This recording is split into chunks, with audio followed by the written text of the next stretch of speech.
সূরা আসর পবিত্র কোরআনের সবচেয়ে ছোট সূরাগুলোর মধ্যে একটি, তাই এই সূরাটি আমাদের অনেকেরই মুখস্থ। মাত্র 3টি আয়াতের এই সূরাটিতে আল্লাহ এমন একটি গাইডলাইন দিয়ে রেখেছেন যা দিয়ে একজন মানুষ তার গোটা জীবনকে সাজাতে পারে, তার জীবনের অবস্থা কেমন তা যাচাই করতে পারে এবং কি করলে সে সফল হবে সেটা নির্ধারণ করতে পারে। ইমাম আশ-শাফিঈ বলেছিলেন, একজন ব্যক্তি যদি শুধু সূরা আসরের অর্থ নিয়ে গভীরভাবে চিন্তা করে সেটা তার জন্য যথেষ্ট হবে। আল্লাহ সূরাটি শুরু করেন কসম দিয়ে, ওয়াল আসর। এখানে ওয়াও হলো কসমের হরফ। ওয়াল আসর মানে আসরের কসম বা আসরের শপথ। বান্দা যদি কসম খায় তাকে তার রবের নামে কসম খেতে হয়, কিন্তু স্বয়ং আল্লাহ যখন কসম খান তখন তিনি তার সৃষ্টি জগতের যা কিছু বেছে নিতে চান সেটার নামেই কসম খেতে পারেন। এবং তিনি যদি কোনো সৃষ্টির নামে কসম খান তার মানে হলো সেই সৃষ্টির একটি বিশেষ মর্যাদা রয়েছে। এটা এমন এক সৃষ্টি যার দিকে তাকালে, যা নিয়ে চিন্তা করলে মানুষ তা থেকে শিক্ষা নিতে পারবে। পবিত্র কোরআনে আল্লাহ তার বিস্ময়কর সব সৃষ্টির নামে কসম খেয়েছেন, যেমন চাঁদ, সূর্য, দিন, রাত, নক্ষত্র ইত্যাদি। তারই ধারাবাহিকতায় সূরা আসরে আল্লাহ কসম খেয়েছেন আসর বা সময়ের নামে। আল্লাহ তাআলা আসরের নামে কেন কসম খেলেন সেটা নিয়ে ভাবার আগে আমরা এক ধাপ পেছনে গিয়ে ভেবে দেখি আল্লাহ কসম খান কেন। আল্লাহ যে কথাই বলেন তার চাইতে গুরুত্বপূর্ণ, তার চাইতে তাৎপর্যপূর্ণ কথা তো আর কিছুই হতে পারে না। তাহলে আবার কসম খাওয়ার প্রয়োজন কোথায়? বাস্তবে আল্লাহ যখন কসম খান এটা তার বান্দার উপর একটি বিশেষ রহমত। মানুষের প্রকৃতি হলো ভুলে যাওয়া, খামখেয়ালি হয়ে যাওয়া। আল্লাহ যখন তার কোনো কথায় বিশেষ জোর দেন, সেই জোর দেওয়ার মাধ্যমে তিনি যেন মানব জাতিকে বলছেন, এই কথাটা বিশেষভাবে গুরুত্বপূর্ণ, কথাটা মন দিয়ে শোনো। ক্লাসের শিক্ষক যখন টেবিলে কয়েকবার বাড়ি দিয়ে শিক্ষার্থীদের মনোযোগ আকর্ষণ করে কোনো কথা বলেন, কোর্টে বিচারক যখন অর্ডার অর্ডার বলে সবাইকে শান্ত করে কোনো কথা বলেন, তখন সে কথার প্রতি শ্রোতার একটি বিশেষ মনোযোগ থাকে। সূরা আসরের প্রথম 2 আয়াত ওয়াল আসরি ইন্নাল ইনসানা লাফি খুসর, এই 2 আয়াত মিলে একটি বাক্য হয়। এই বাক্যে আল্লাহ 4টি বিশেষ জোর দিয়েছেন, যাকে বলা হয় এমফাসিস বা তাকিদ। প্রথমত আল্লাহ তাআলা শপথ নেয়ার মাধ্যমে তার বক্তব্যে জোর দিয়েছেন। এরপর তিনি ইন্না শব্দটি ব্যবহার করেছেন, যার মানে নিশ্চয়ই বা অবশ্যই। ইন্নাল ইনসানা মানে নিশ্চয়ই মানুষ, অর্থাৎ আল্লাহ মানুষকে নিয়ে একটি বক্তব্য দিতে যাচ্ছেন যে ব্যাপারে একেবারেই কোনো সন্দেহ থাকতে পারে না। এরপর তিনি বলেছেন লা, যা আরবিতে লামুত তাকিদ বলা হয়, অর্থাৎ এমফাসিস বা জোর দেয়ার লাম। লক্ষ্য রাখা ভালো, এই লা হচ্ছে লা থেকে ভিন্ন। লা যার শেষে একটি টান আছে তার অর্থ হচ্ছে না। যেমন আমরা বলি লা ইলাহা ইল্লাল্লাহ, যার মানে হচ্ছে আল্লাহ ছাড়া কোনো ইলাহ নেই। অন্যদিকে লামুত তাকিদের লায়ের শেষে কোনো টান নেই, তাই আমরা ইন্নাল ইনসানা লাফি খুসরি বলি না, বরং বলি ইন্নাল ইনসানা লাফি খুসর। তো এই লা হরফটি এই বাক্যের তৃতীয় এমফাসিস বা জোর। এবং এরপর আল্লাহ বলেছেন ফি খুসর। খুসর শব্দের অর্থ হলো ক্ষতি। এখানে আল্লাহর মূল বক্তব্য হলো মানুষের বিরাট ক্ষতি হয়ে যাচ্ছে, অকল্পনীয় লস হয়ে যাচ্ছে। কিন্তু তিনি কথাটি এভাবে না বলে বলেছেন ফি খুসর, অর্থাৎ তিনি কথাটি এমনভাবে বলেননি যে মানুষের বিরাট ক্ষতি হয়ে যাচ্ছে, বরং তিনি বলেছেন মানুষ ক্ষতির ভেতরে ডুবে আছে। তিনি যেন ক্ষতিকে বা বিপর্যয়কে একটি মহাসাগরের ন্যায় তুলনা করেছেন এবং মানুষ যেন এই বিপর্যয়ের মহাসাগরে একেবারে গভীরভাবে ডুবে আছে। এবং এই ফি শব্দটি হল এই বাক্যের চতুর্থ এমফাসিস বা তাকিদ। কোরআনে অনেক অনেক আয়াতেই আল্লাহ জোর দিয়ে থাকেন, কিন্তু একটি বক্তব্য বলতে গিয়ে যখন আল্লাহ 4টি বার বিশেষভাবে জোর দেন তখন তা যে কোনো চিন্তাশীল ব্যক্তিকেই নাড়া দেবে। তিনি খুব সহজভাবেই বলতে পারতেন আল ইনসানু খাসির, মানুষ বিপর্যয়গ্রস্ত, ক্ষতিগ্রস্ত। কিন্তু তিনি এভাবে না বলে বললেন ওয়াল আসর ইন্নাল ইনসানা লাফি খুসর, সময়ের কসম খেয়ে বলছি মানুষ নিঃসন্দেহে পুরোপুরিভাবে বিপর্যয়ের ভেতরে ডুবে রয়েছে। এর কারণটা কি? যে ব্যক্তি ডুবে যাচ্ছে এবং প্রাণপণ সাঁতরে পানি থেকে বের হওয়ার চেষ্টা করছে, তার চাইতে বেশি বিপদে কে আছে? তার চাইতেও বেশি বিপদে হলো সেই ব্যক্তি যে পানির নিচে ডুবে মরে যাচ্ছে, কিন্তু সে বুঝতেই পারছে না যে সে ডুবে যাচ্ছে। তার মস্তিষ্ক তাকে জানাতেই পারছে না যে তার শরীরে অক্সিজেন যাচ্ছে না। হয়তো সে অচেতন হয়ে আছে, কিছুক্ষণের মধ্যেই মারা যাবে। এমন একজন ব্যক্তির কাছে গিয়ে শুধু এ কথাই বললে হবে না, তুমি তো ডুবে যাচ্ছ, ওঠো ওঠো।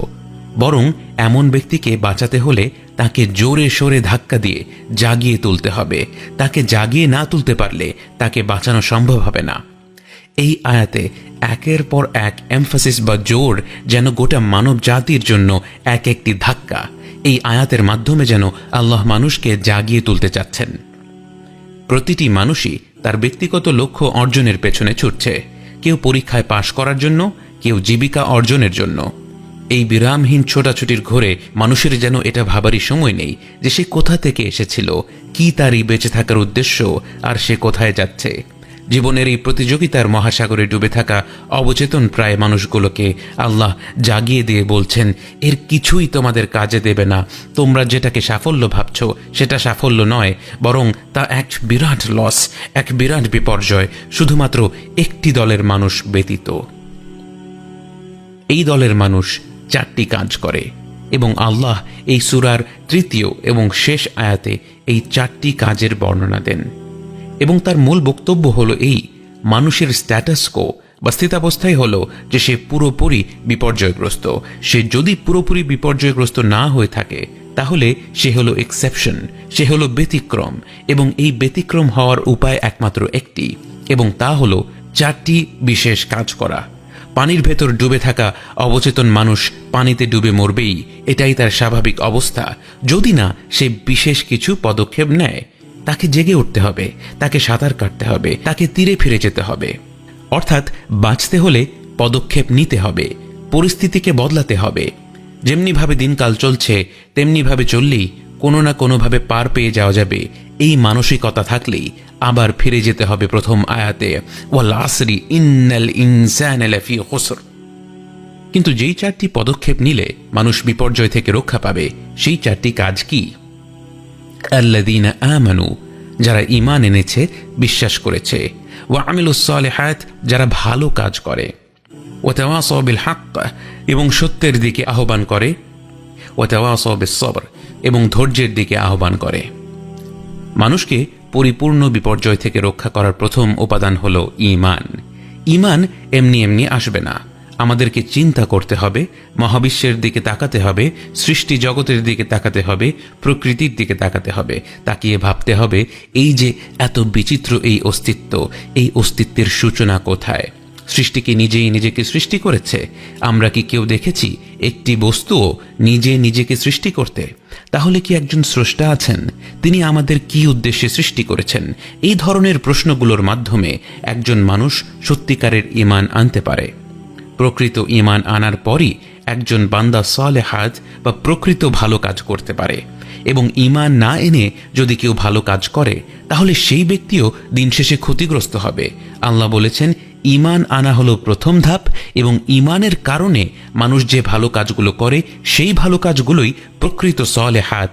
সেই কাজগুলোই মানুষকে খুসর বা বিপর্যয় থেকে রক্ষা করতে পারে।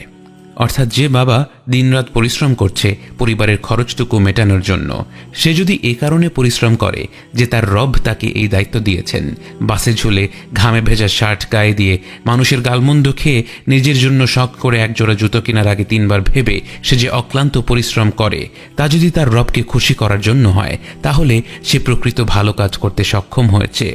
কিন্তু যদি তার পরিশ্রমের গোড়ায় ঈমানের আলো না থাকে, তাহলে তার এই আপাত দৃষ্টিতে ভালো কাজগুলো তাকে বিপর্যয়ের দিকে ঠেলে দেবে। এবং মানুষকে শুধু ঈমান এনে ভালো কাজ করলেই হবে না, তাকে চিরন্তন সত্যের পথে মানুষকে ডাকতে হবে। তাকে শুরু করতে হবে তার পরিবার পরিজনদের দিয়ে। এর মানে এই নয় যে সে তার কাছের মানুষদের কাছে গিয়ে বলতে থাকবে, এই শোনো, তুমি কিন্তু একেবারে বিপর্যয়গ্রস্ত, কি বিশ্বাস হয় না? সূরা আসরটা একবার খুলে দেখো, ব্যাপারটা পরিষ্কার হয়ে যাবে। বরং সত্যের পথে আহ্বান করা মানে অন্তরের গভীরে এই আশা করা যে আপনার এই প্রিয় মানুষটি যেন আল্লাহর রহমত পেয়ে যায়। আপনি যদি মনে করেন আমার কাজ শুধুমাত্র হাদিসটি শুনিয়ে দেয়া, তাকে জাহান্নামের ব্যাপারে দুটো কথা শুনিয়ে দিই, আমার দায়িত্ব পালন হয়ে গেল, এখন সে আমার কথার কারণে যদি আল্লাহর দিন থেকে আরও বেশি দূরে সরে যায় সেটা তার সমস্যা, এমনটা ভাবলে হবে না। বরং যারা ঈমান এনেছে এবং আল্লাহকে সন্তুষ্ট করার জন্য অনবরত চেষ্টা করে যাচ্ছে, তাদের উচিত অত্যন্ত ধৈর্যের সাথে, মমতার সাথে মানুষকে সত্যের পথে আহ্বান করা, মানুষের সুখ দুঃখের কথা বোঝা, তাদের সাথে সহানুভূতিশীল হওয়া। এবং এই কাজগুলো করলেই যে জীবন একেবারে জান্নাতের বাগিচায় পরিণত হবে তা কিন্তু নয়। জীবন মানেই পরীক্ষা, এখানে একের পর এক বাধা বিপত্তি আসবেই। এমন হতেই পারে যে একজন ঈমান আনলো, ভালো কাজ করলো, এমনকি সে খুব চমৎকারভাবে সমাজে আল্লাহর বার্তা পৌঁছে দিতে লাগলো, কিন্তু তার ব্যক্তিগত জীবনে কোনো মর্মান্তিক দুর্ঘটনা ঘটে গেল, তার খুব আপন কেউ ইন্তেকাল করলো, বা তার আয় রোজগার কমে গেল। এই অবস্থায় তার দায়িত্ব হলো ধৈর্য ধরা। এটা তার ঈমানের পরীক্ষা। আল্লাহ তাকে বিনা কারণে যে অগণিত নিয়ামত দিয়েছিলেন, সেই নিয়ামতের দুই একটি যদি তিনি নিয়ে নেন, তাহলে কি সে আল্লাহর প্রতি অকৃতজ্ঞ হয়ে যাবে? তার কাছে কি আল্লাহর থেকে আল্লাহর নিয়ামতের কদর বেশি? এবং সে যদি প্রতিকূলতার মুখে নিজেও ধৈর্য ধরতে পারে এবং অন্যদেরও ধৈর্য ধরতে সাহায্য করে, তাহলেই তার 4টি দায়িত্ব পালন হয়ে গেল। এটা আল্লাহর এক বিরাট নিয়ামত যে এমন একটি সূরা যা নিয়ে ঘন ঘন চিন্তা করলে আমরা আমাদের গোটা জীবনটাকেই পাল্টে ফেলতে পারি। আল্লাহ এরকম একটি বার্তা ছোট্ট 3টি আয়াতের মাধ্যমে আমাদের কাছে পৌঁছে দিয়েছেন। সূরাটি এতটাই সহজ যে একটি শিশুও তা মুখস্থ করতে পারে, অথচ এর বক্তব্যটি এতটাই গভীর যে বিশ্বের সবচেয়ে বিজ্ঞ মুফাসসিরগণও এর ব্যাখ্যা দিতে গিয়ে পৃষ্ঠার পর পৃষ্ঠা লিখে গিয়েছেন। সূরাটি অত্যন্ত ছোট হওয়ায় এটা হয়তো আমরা বেশ ঘন ঘন পড়ি। আসুন এখন থেকে যখনই আমরা এই সূরাটি পড়ব, তখনই আমরা একবার নিজেদের জীবনের দিকে তাকিয়ে ভাবি এবং চিন্তা করে দেখি আল্লাহর দেয়া এই 4টি পদক্ষেপ আমরা আমাদের জীবনে কতটুকু বাস্তবায়ন করতে পারছি।